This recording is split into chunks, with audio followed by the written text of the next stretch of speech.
Hey y'all, welcome back to the show. I wanted to provide y'all an update as to where I've been at with my pursuit of becoming a real estate sales agent. So I finish up my pre-license coursework, and so I'm now preparing to take the state national exam. So looking forward to that. Been averaging like mid to low 80s on my test. So I make it look like you need 70 to pass. 80 something right there in the middle. Let me tell you what I'm doing to kind of get ready. I'm going through. I'm doing the practice test. I'm taking it all questions that I miss, and I'm cataloging all my questions I missed, so I can go back and just restudy the questions that I missed, so I could see what was it the way that they asked it that made me think of something different. Some of the things maybe I selected the right answer, and then I second guess myself, selected something else. Look, I'm not trying to make a 100%, right? But if I want to be good, just good up in there, and pass it, right? The first time. They ain't trying to do this a whole bunch of times. We go past this thing the first time and be done. I know some people get test anxiety. I don't get that.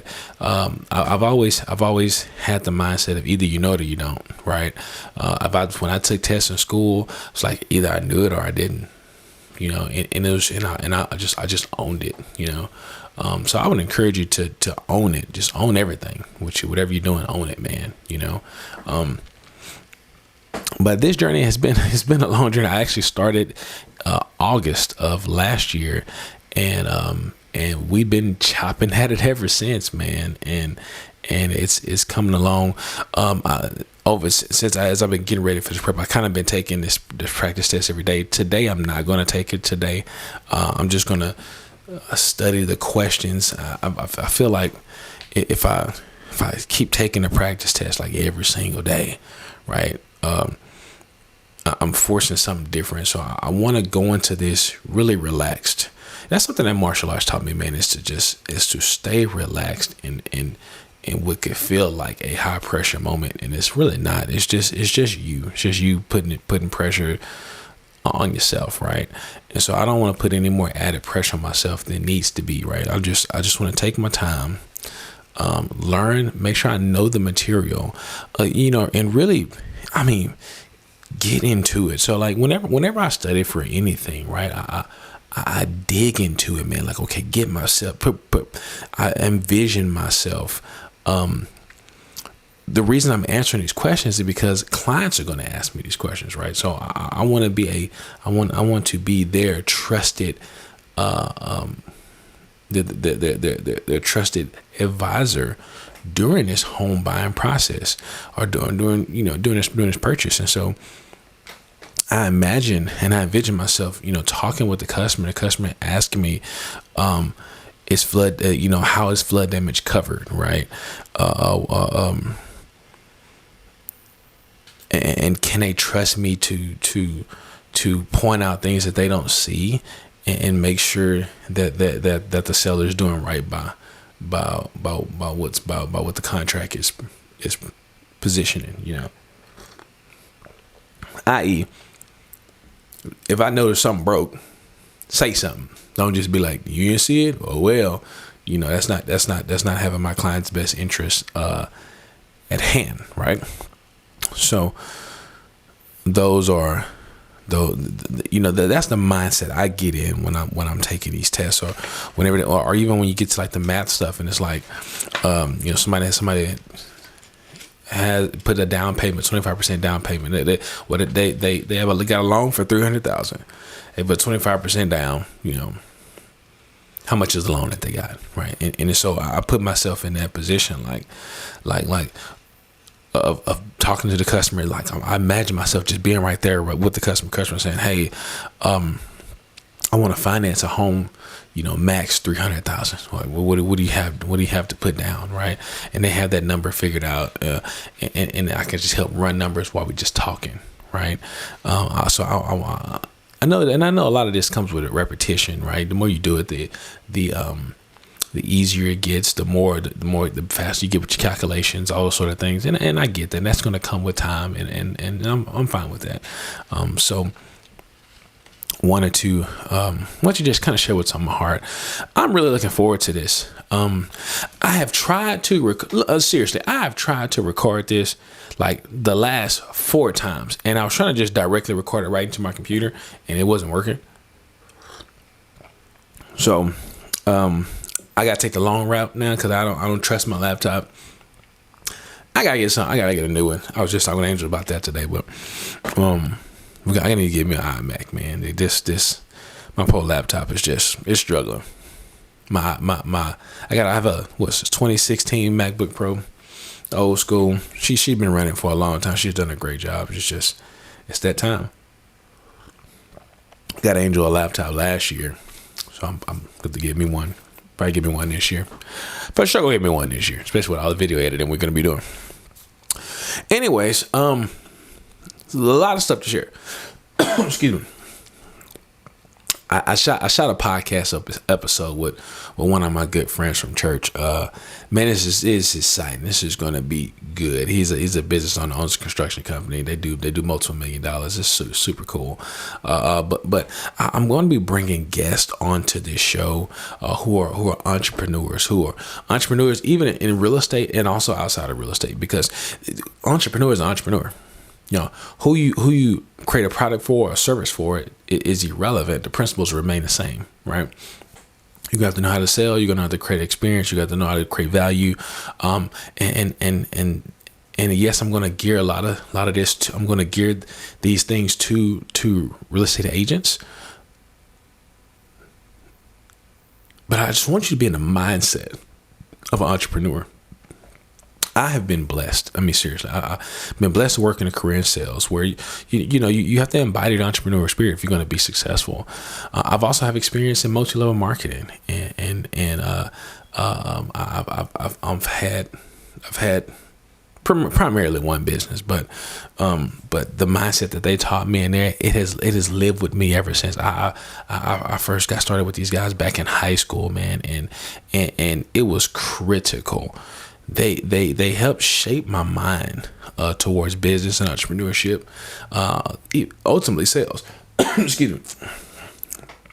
Ultimately sales, and I have been blessed because of it. You know what I'm saying? Blessed to learn that. Blessed to been poured into at such a young age. First book I read, one of the first books I read was Rich Dad Poor Dad. Changed my life. Been trying to figure out how to get to that passive income ever since, right? And that's why you get into multi-level marketing, because you want to build this passive income, do this work one time, build a passive income or residual income, and live the high life, right? What I love about the brokerage that I'm anticipating joining, they have a similar model, and so looking forward to it. They're doing a great job. It's a cloud-based service, like cloud-based brokerage, and I think we'll get in there. They're going to do fine, So I'm super excited about that. Super excited about the future of real estate. Here's what's interesting. I've helped no lie. I've helped 3-4 people get into real estate, whether it be agents, investors, whatever. Help them get started, right? And I didn't even know what I was doing, but they was like, yeah, that makes sense. Got in, and now they're doing it big, and it's like, man, I started and then stopped, and now I'm coming back around to it. So I'm coming back around to it on the retail side. I would talk about the difference between a wholesaler and an agent. So when I first got into real estate, I was actually wholesaling. I had no interest in becoming a realtor at all, or a real estate sales agent at all. Reason being, because at the end of the day, if it's to make money off a house, you can do that wholesaling, right? Without going through all the coursework and all those things. and all really being a wholesaler is you're finding you're finding properties that are motivated sellers, right? And it's just oversimplified, but this is really what it is. You're finding motivated sellers, and you're making them a cash offer. And then what you're doing from there is that you are assigning your contract to an investor. You might have a list of investors who buy homes in the area. I know the very first home that we ever wholesale. What I did, I went to a neighborhood that I knew was transitioning. They was going from these old wooden homes to nice, beautiful, magnificent homes. So I would go through and look at the homes that was for sale by owner or vacant, and I just started skip searching them. Well, one home I looked at, I actually called, and it was an investor, and so he was flipping it, and he was like, "Well, if you got a deal, I might be interested in selling." I was like, "Cool." So this business is all about networking. He said, well, I ended up having lunch with this guy, and understanding, what is this criteria, what he's looking for, and he's buying homes in a certain part of Houston, blah blah blah. I said, okay, cool. And in the area that I was looking for, well, I found the home that was vacant. Tracked down the owner. The owner said, yeah, I'll sell it if we can, clear the title. So we helped get the title cleared, and I called that investor and said, hey, got this house on this street, his address. Boom. He said, oh, I know the house. I'll give you this for it. And I said, cool. And so I bought it for, I made an offer to the owner for a certain amount, and then I sold it to this investor for his amount, and I kept the difference. And it was great, man. It's like 20 grand. It was super exciting. That was the first wholesale deal I'd ever did. And I was like, oh my gosh, this is legit. I didn't know that was a rarity. I think I would do it a lot different too today than I did then. I noticed, the guy was like, man, that's a big spread. And I'm like, well, that's what you said you was going to pay for the house. Who cares what I got it for, But what I would do differently though would be like, probably just do like a flat rate, right? Like a flat rate for homes that I find, and that way the investors can they know if they're working with me. My max is X amount of dollars, and they can manage a good profit, versus me sucking up a lot of profits and then trying to leave them room for profits for profits as well. It gets challenging. Like you really would have to sell it for a high number. Hopefully really inflate them, which means that somebody's going to lose in the deal here. The owner, either the original owner, original seller, is going to lose, right? Because they truthfully want as much as they can for the property, right? And then the investor, the buyer, they're going to lose because they're cutting into profits, that they could have used and built trust with you to be a good source of leads, a good source of inventory for them, for their business, at a fair price, right? And so if you can get good at finding leads, right, finding these properties and getting them under contract and selling them and assigning that contract to an investor, and these investors know that you charge a fair amount, and they can profit. They can profit with your deals. They'll most likely buy your deals over others. So I would probably do things a little bit different. As an agent, right? You are responsible for helping the seller sell their home for the most amount that they can get, right? Even if it's like an investor special, you still want to help that owner sell their home for as much as they can. If that makes sense, right? As what the market would allow. And that could be, whether it's retail or it could be to an investor or whatever, but you're really trying to help your client get the most that they can for their property, based upon what it is, right? And so you're going to have some more costs that are going to be associated with that, as far as marketing up the property, and with hosting showings, those sort of things, and getting the property sold.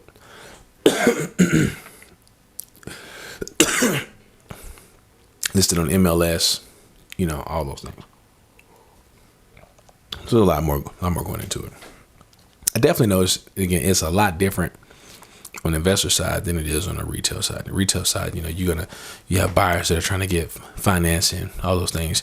Investors, it's just cash, man. It's cash all day long. And so these deals happen a lot quicker, man. They boom, boom, boom.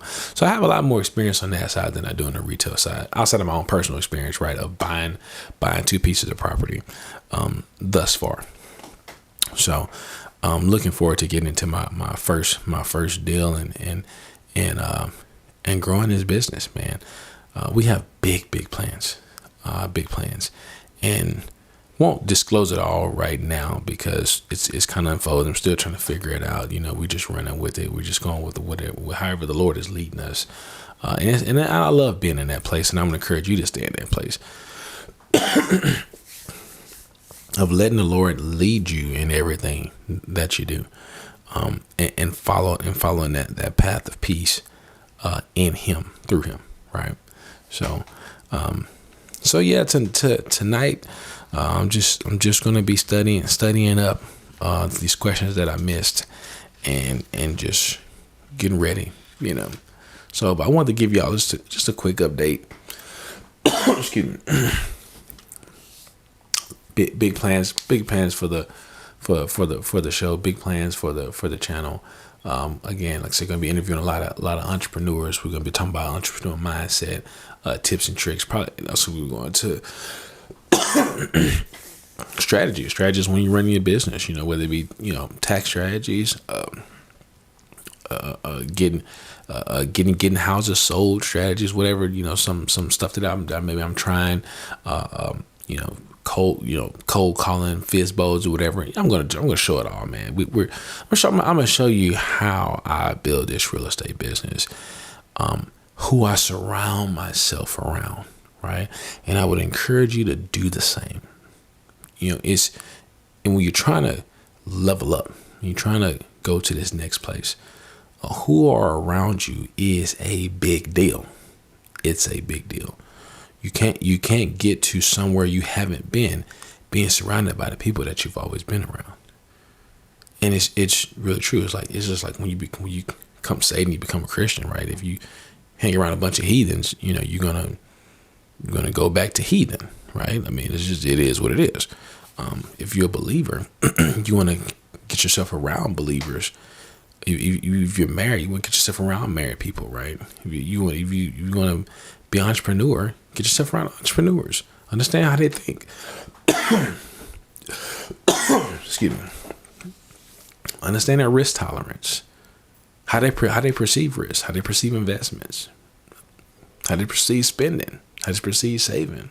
And change your mind. Look at things a little bit different. So again, super excited.